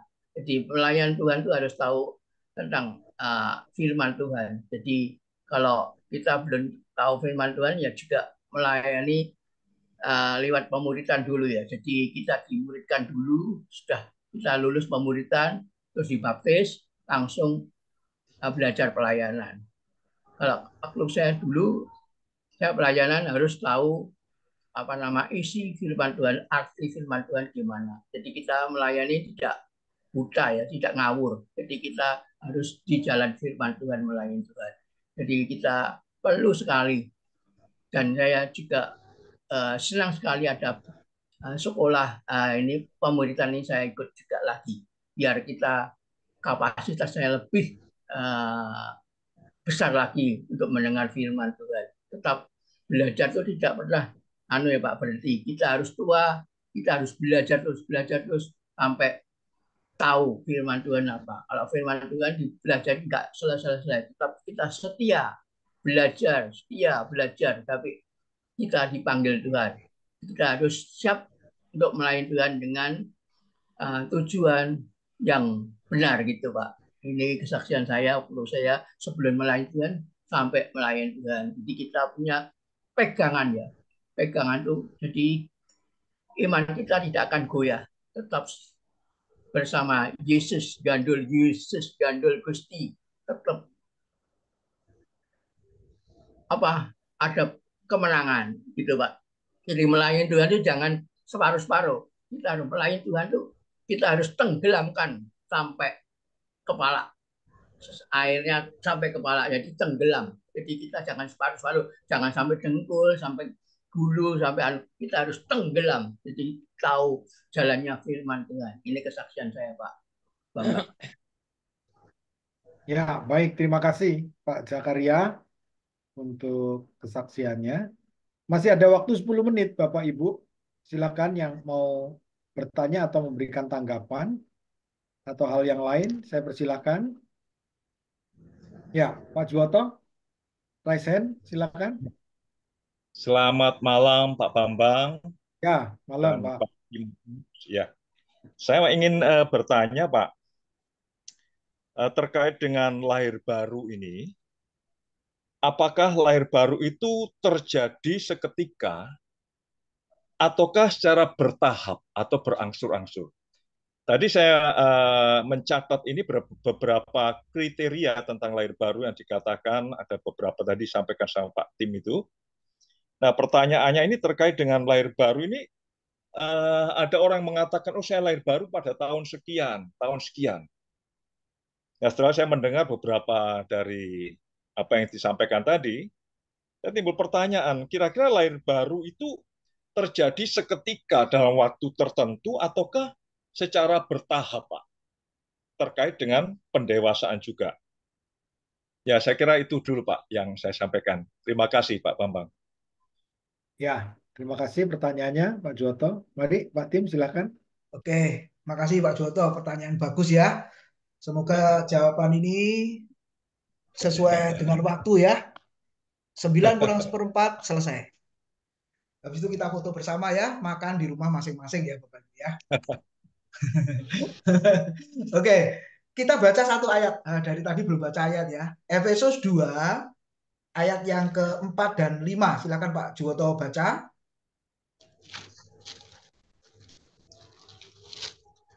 Efesus 2 ayat 4 dan 5. Efesus pasal yang kedua 4 dan 5. ayat 4 dan 5. Tetapi Allah yang kaya dengan rahmat, oleh karena kasih-Nya yang besar yang dilimpahkannya kepada kita, telah menghidupkan kita bersama-sama dengan Kristus. Sekalipun kita telah mati oleh kesalahan-kesalahan kita, oleh kasih karunia kamu diselamatkan. Oke, terima kasih. Bapak Ibu perhatikan, tetapi Allah yang kaya dengan rahmat oleh karena kasih-Nya yang besar yang dilimpahkannya kepada kita, perhatikan ayat 5, telah menghidupkan kita.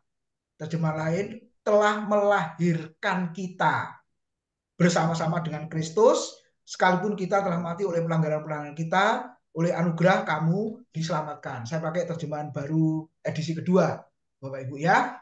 Nah, jadi kata telah menghidupkan kita, kalau Bapak Ibu lihat bahasa Yunaninya. Nah, ini ada mahasiswa saya yang belajar hermeneutika, itu secara gramatikal harus dicek ya, secara tata bahasa. Itu kata telah berarti kan sudah terjadi. Nah, ketika dikatakan sudah terjadi itu, Bapak Ibu, berapa lama terjadinya? Lalu ada efeknya enggak? Ada pengaruhnya enggak sampai sekarang?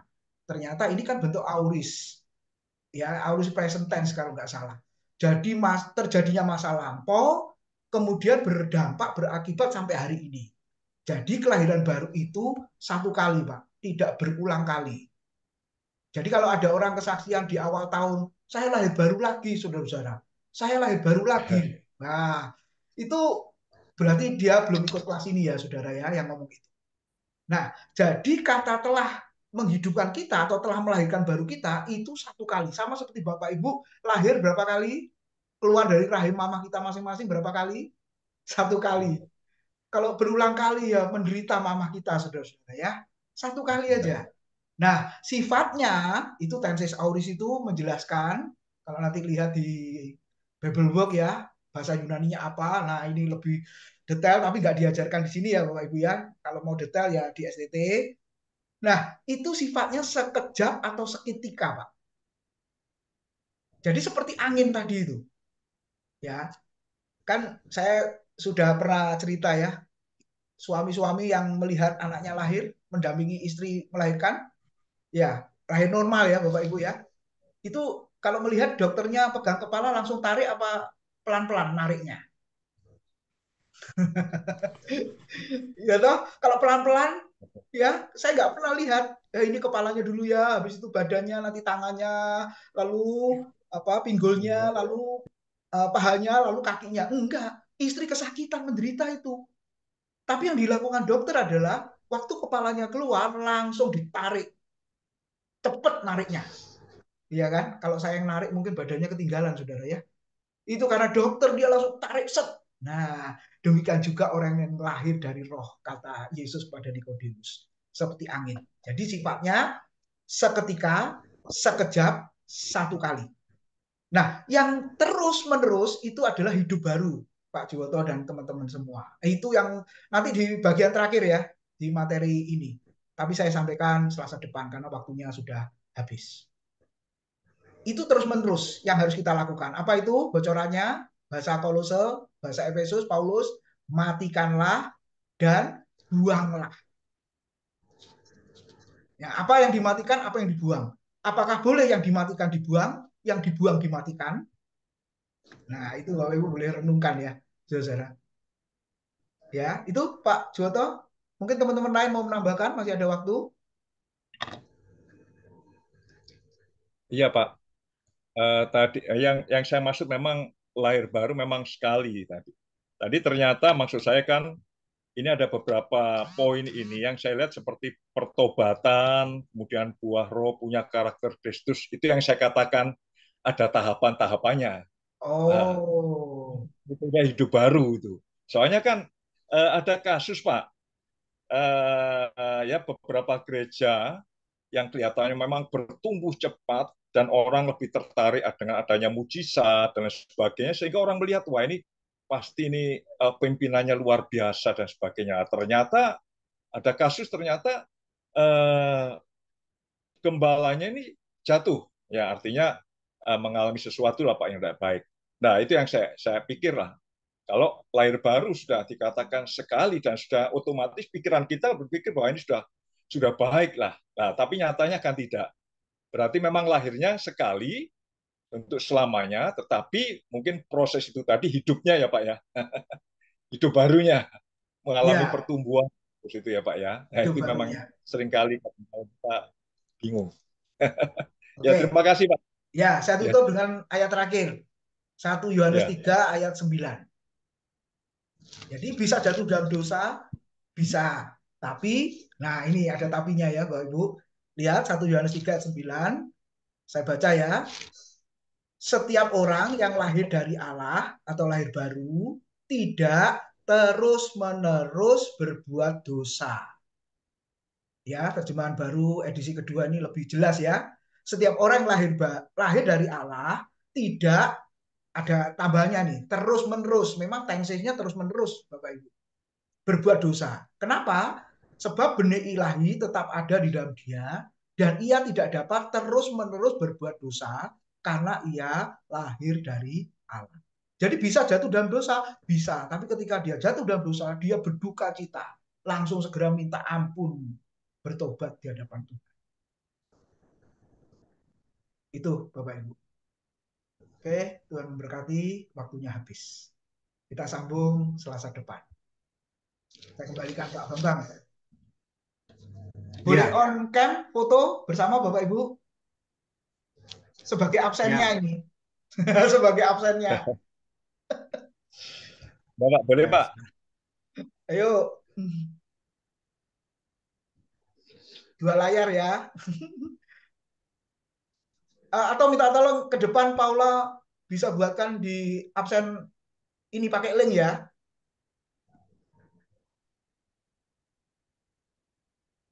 Satu, dua, tiga. Oke, sudah Bapak Ibu. Muridnya Pak Tim banyak sekarang. Muridnya Tuhan Yesus.